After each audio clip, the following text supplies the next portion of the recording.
Ayan, next natin is the sample problem number 9. So, ayan, kung nakaabot ka dito, congratulations. So, ayan, sample problem number 9 natin is what is the specific weight of air at 480 kilopascal and 21 degrees Celsius. And ba yan or at? Parang na-typo tayo dun sa ano.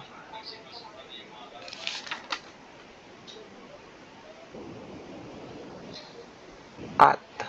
And 21 degrees Celsius. So, proceed tayo sa specific weight. Ito at. Meron pala. So, specific weight yung hinahanap. So, gamma. So, given muna tayo. Sulat natin ang given.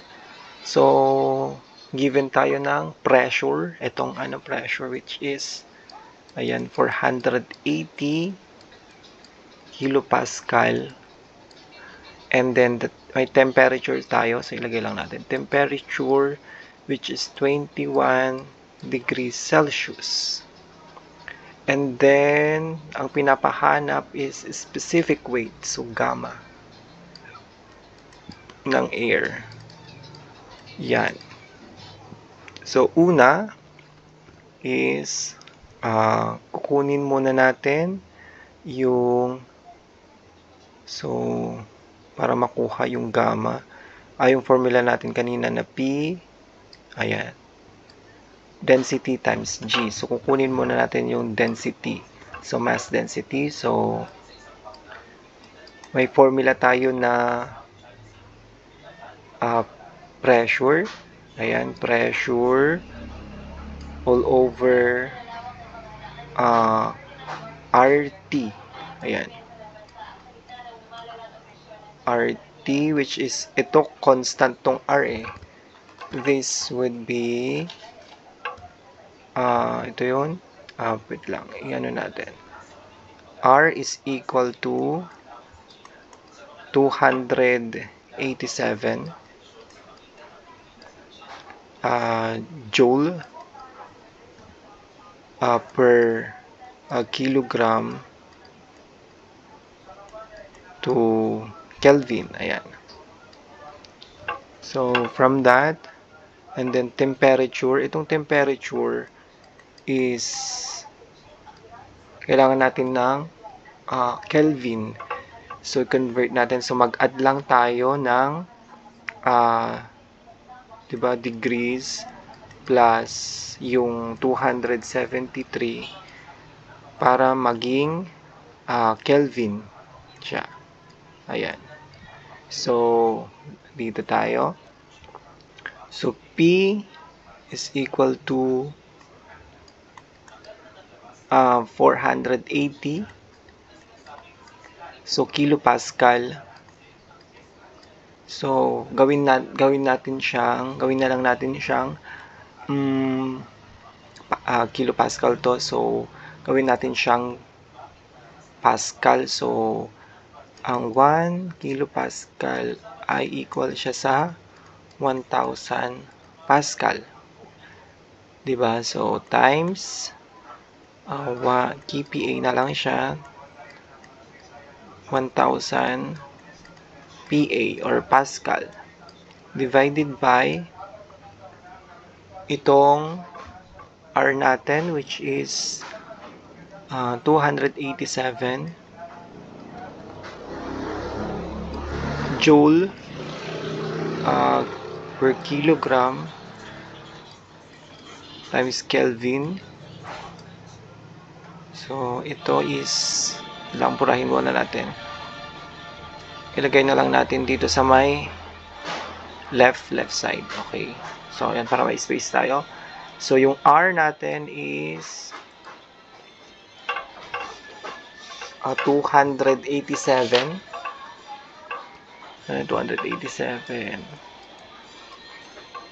joule per kilogram. Ayan, Kelvin. Tapos, yung temperature natin, yung binigay na temperature plus mag-add tayo ng 273 para maging Kelvin siya. Okay? So, yan. Tandaan. Ayan. Ayan. So, times. So, 21 yung binigay. So, mag-plus tayo ng 273 para maging, ayan, Kelvin. Ayan. So, ito, maka-cancel. Ito makancel, so maging PA na lang siya. Ayan. And then makancel ito. Makancel. So, let's, muna, P is equal to 480. So, 1,000. So, times 1,000 Pascal. Ayan. So, 287. So, Joule per kilogram. So, na-cancel na yung na-cancel na yung Kelvin. So, magiging 221 plus 273 magiging 294. Ayan, 294. So, paano natin may papalabas yung yung, di ba, ang density? Ang density is kilogram per cubic meter. So, paano natin mapapalabas yan? So, here, so, joule, di ba ang joule? So, dito lagay natin. Ito. Di ba ang joule is equal lang siya sa Pascal times meter cube. Yan. Kung natatandaan nyo. Ayan. Pascal times cubic meter. Ayan. So, from that, mapapalabas natin. Ayan. Lang. So, palitan na lang natin yung joule ng ito, Pascal times cubic meter. Ayan. Tapos, yung natin dito na kilogram. Ayan. So, makancel itong natin. Pascal, ang natira is cubic meter. So, para makancel siya, mag-times tayo kilogram sa both, up and down. Kilogram, cubic meter. Tapos, dito sa taas, so, kilogram per cubic meter. So, ito maka-cancel. Ayan, cancelan. So, ang matitira na unit natin for density is kilogram per cubic meter. So, Pascal, density na natin is equal to, ayan, let's solve, 480 times 1,287 is 294. 5.6886, so 689 na lang. 689 kilogram per cubic meter. So, yan na ba yung sagot? Ay, hindi pa. So, specific weight yung pinapahanap. So, ito, gamitin natin formula. Gamma is equal to 5.6, ayan. 5.689 kilogram per cubic meter times yung G, which is the acceleration gravity, which is the 9.81. Ayan, 9.81. Or dito na lang sa taas, wait lang, burahin muna natin ito. Okay, burahin na lang natin para malinis. Yan. Linis muna. So, ilipat natin sa taas. Okay.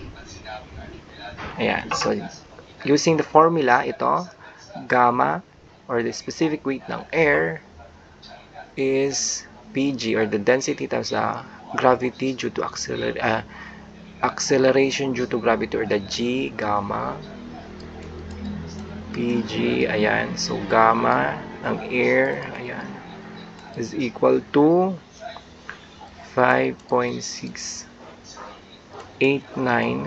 kilogram per cubic meter times 9.81 meter per second squared ay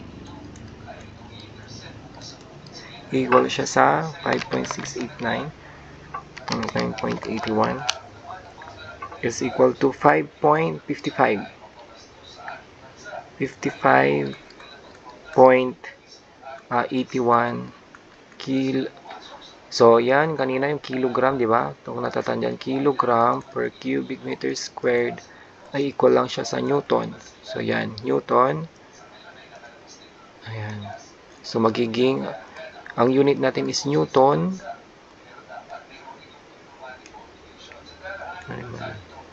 Newton per cubic meter. So, yan yung sagot natin for sample problem number 9.